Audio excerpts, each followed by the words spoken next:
Now at 6, a Southeast Kansas school district boosted security ahead of the school year. Plus, we'll speak to an official with the Carthage School District about the driver shortage. And later, a woman walking across the country for a good cause makes a stop in Oklahoma. The 4 states' most watched news starts now. We've got some severe weather going on, some thunderstorms, and Doug is going to give us an update on those.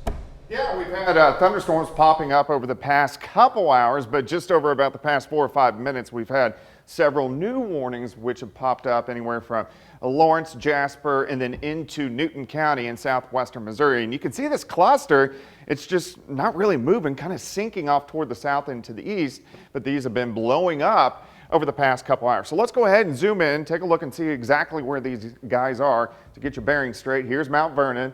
Here's I-44 westbound, so very intense right around Sarcoxy. You can see all the thunder, the lightning, where you see the reds and the brighter kind of pinkish color. That's where we're getting very heavy amounts of rain. Now, not really a tornado threat with these guys.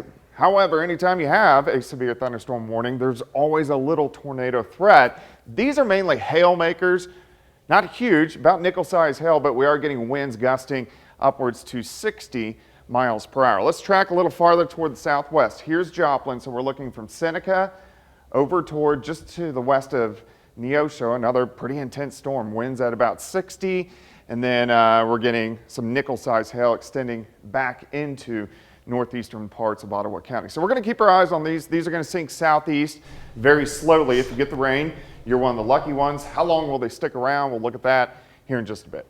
Authorities are investigating a morning stabbing in Dunnewick, Missouri. Dunnewick police officers responded just after 7 a.m. to the 600 block of Patterson. They say the male victim is currently at a hospital in surgery. Investigators looking for a female person of interest. The police chief tells us the stabbing is an isolated incident. No arrests have been made. Chanute schools are improving campus security throughout the county. School administrators decided to be proactive when it comes to student safety by improving camera systems, implementing a buzz-in entrance, and tightening up visitor policy. Assistant Superintendent Matt Coaster said the school district is adapting with the times. So we really, in the history of our schools, we've never had locked doors or closed entrances. When we built and remodeled our new schools about 15 years ago, we created a situation where everybody had to enter through the office, and that was good enough for the time. The new security measures will be ready just in time for the start of the school year, which is August 17th. It's back to school in just 2 weeks for students across the area. However, some school districts still need more bus drivers to meet demand. KOAM's Yana Haudala has more from Carthage. Any place of employment, people get sick, people get hurt, and we have to fulfill those routes. Like the buses have to run, they have to pick up the students, so there's always a need for more drivers. Carthage School District is in need of at least 4 or 5 bus drivers who can make an impact on the kids' days. A bus driver is often the first face that a student sees in the morning. It's the last face a student sees in the evening, and so it's really a great way to be able to make an impact on that student's day. With only 2 weeks until school starts, the district is trying to train and hire drivers as soon as possible to drive their 52 routes. You know, that deadline's approaching and we need to be ready to go, so if they're applying for a driver position, they're getting called pretty quickly. Freeze is hoping COVID doesn't make the staffing shortage even worse once school starts. Goodnight says district-wide hiring events already boosted the number of applications, but more are needed. We have meetings and we go to conferences, and it's always an area, a topic of discussion. And so we all work together really well to try to come up with some solutions for the problem. In Carthage, Yana Haudala, KOAM News. Those interested in becoming a bus driver can find more information on our website at koamnewsnow.com. Back to school shopping can be an exciting time, whether it's looking for new clothes for your kid or getting them into the coolest gear. One thing to be cautious of when online shopping for school is scammers.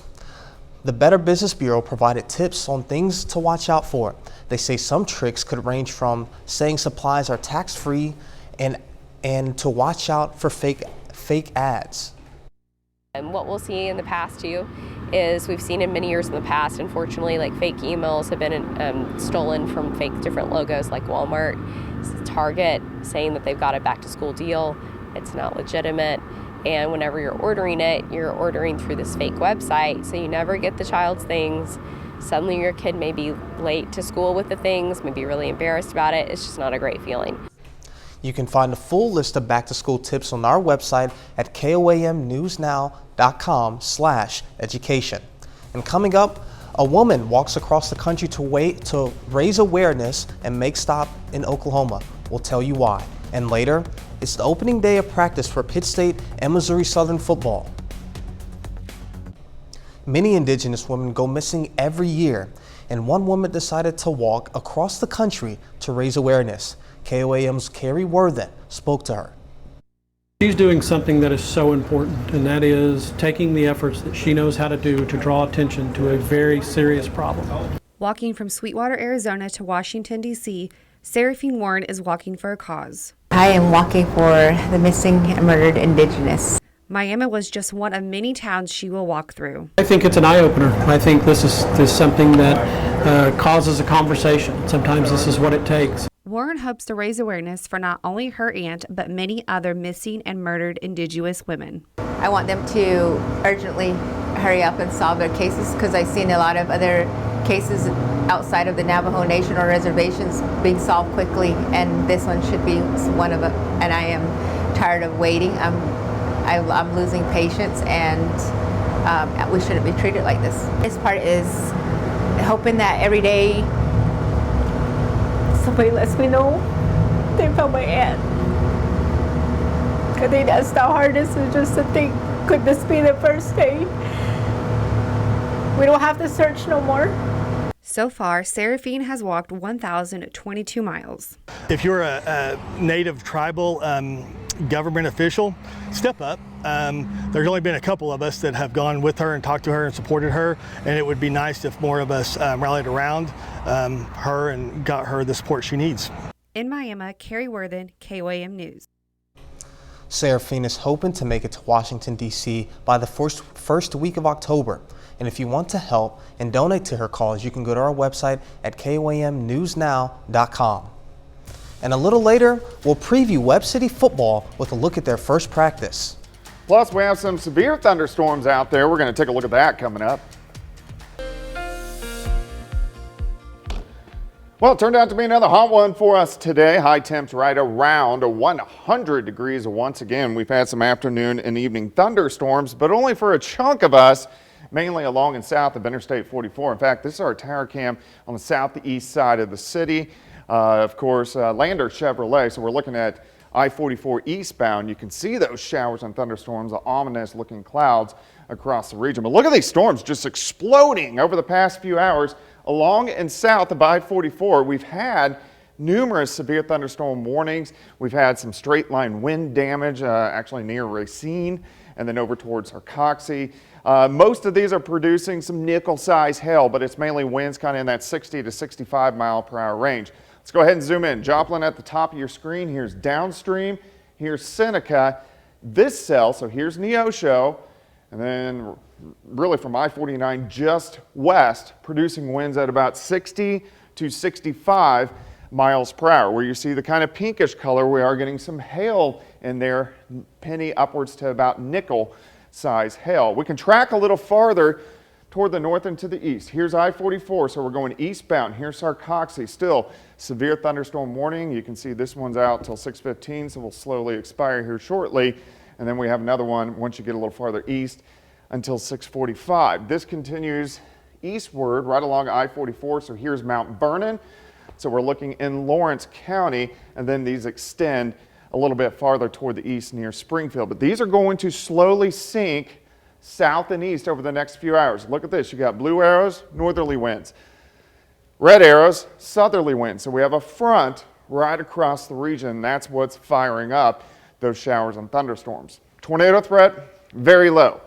Most of these are going to stay low-grade severe storms, and most of these will stay along and south of I-44. But of course, something we'll keep our eyes on as we go through the evening. So hit and miss next several hours. But after that, after 10 p.m., they are going to try to flare up again.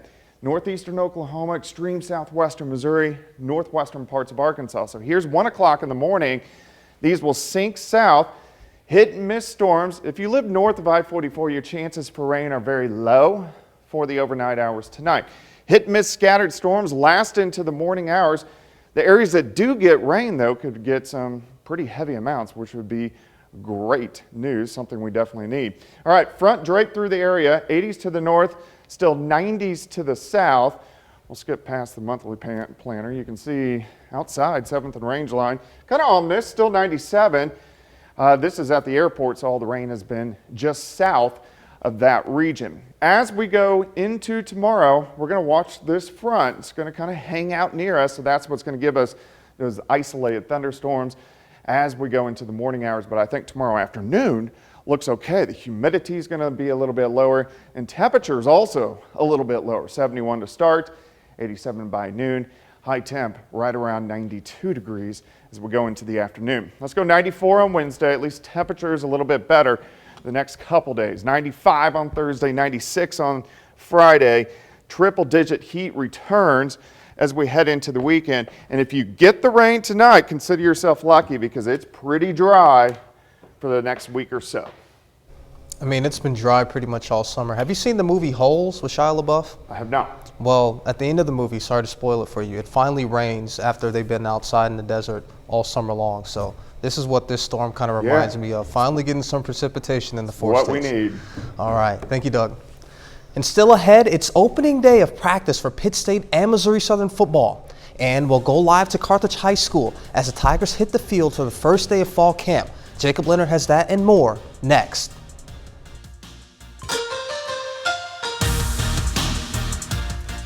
Well, today is the opening day of high school football practice in Missouri. The Webb City Cardinals hit the field nice and early this morning for their first practice of the year. Now, the Cardinals are the defending Class 5 champs in Missouri.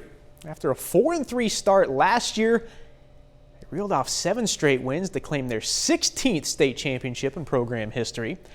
Like always, this Webb City group has some big numbers, some good players returning, and they're coming off a great summer in the weight room. We really focus a lot on strength and conditioning in the June time and a little bit of football, and then we crank it up a little bit more in July as far as the football part of it. So we had more guys back this year that had a lot of experience from last year. So that always lends itself to a little bit more intense practices. I think we definitely have good team chemistry. We work together pretty well. I think we all love to be out here. We love the game of football. And I think we're all ready to go try to win a state championship. Now, the Carthage Tigers also hit the field today for their first practice of the season. They're actually on the field right now, and so are we. Our own Danny Terzer is in Carthage, has more on day one for the Tigers. Jacob, there's a lot of talented returners out here at many different position groups. Luke Gall, Micah Lindsay, but the O-line is going to look a little bit different for Carthage. Garrett Lillienkamp and Gavin Van Gilder both graduated. They're now playing at the next level. And that leaves the Tigers with 2 returning starters and 3 new faces up front. I think those young guys understand what it is and what's at stake. I'm really confident in these guys that we have. I played with a few of them in JV last year, Edward Corredo, Grayson Browning. Great kids, good work ethic. Malachi House, probably one of the strongest kids in the state. And then also with Micah, he plays defensive tackle for us, but he's been taking a lot of the center reps this year. So, I mean, he'll tear you up on the defensive side of the ball, but I also know he's out there protecting me and Luke and in the pass game. 26th at home against Republic. We'll have more on the Tigers at 10. I know this is a motivated team after the way last season ended. That is Danny Terzer, live in Carthage. Danny, thank you. At the college level, today is also opening day of camp for both Pittsburgh State and Missouri Southern. The Gorillas are coming off an 8-3 record in their first full MIAA season under head coach Brian Wright. Now, this fall, PSU has 15 guys returning who started 4 or more games last season. Now, like all the best Pittsburgh State teams, this offensive line is going to be a strength for the Gorillas in 2022. They return their whole starting group, including captain and returning first-team All-MIAA selection Trace Jeffries. It's pretty scary. We're returning all 5 guys back. We had 3 all-conference guys, and we're looking to get all 5 on the board. I think we could be a great group as long as we just build off what we did last year and I think we just got to get ready for this season. I'm really impressed with our offensive line and their commitment to getting better this summer. They worked extremely hard in the weight room. All of those guys stayed this summer and made, you know, most all those workouts in there, and just so impressed with how they've come together. The Missouri Southern Lions got on the field today for their first practice of the season, and the Lions in a pretty good spot right now. They finished with 3 wins last year in their first season under head coach Atiba Bradley. It's the most wins for the team since 2014. Now, Southern has a lot of talented guys back, but they do have to replace a few big-time pass catchers with the loss of receiver Brian Boyd Jr. and tight end Keandre Bledsoe.